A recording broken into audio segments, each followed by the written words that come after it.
పులివెందులలో జగన్మోహన్ రెడ్డి కొత్త పాలసీ తీసుకొచ్చారు. తనను కలవాలనుకుంటే టోకెన్ తీసుకోవాలని స్పష్టం చేశారు.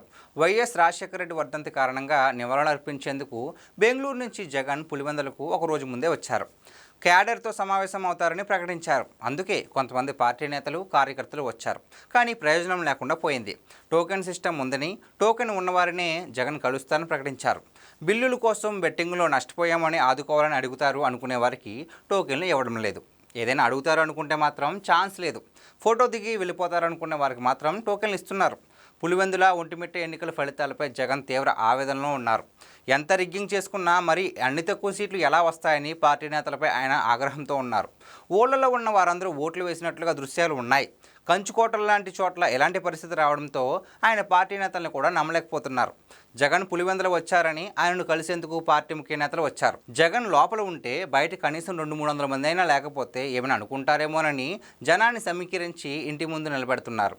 కానీ జగన్ మాత్రం ముభావంగా ఉంటున్నారు. పులివెందుల రాజకీయాన్ని సంస్కరించాలని, పార్టీకి కొత్త నాయకత్వం ఇవ్వాలని ఆయన అనుకోవడం లేదు. నిరాశలోనే ములుగు తేలుతున్నారు.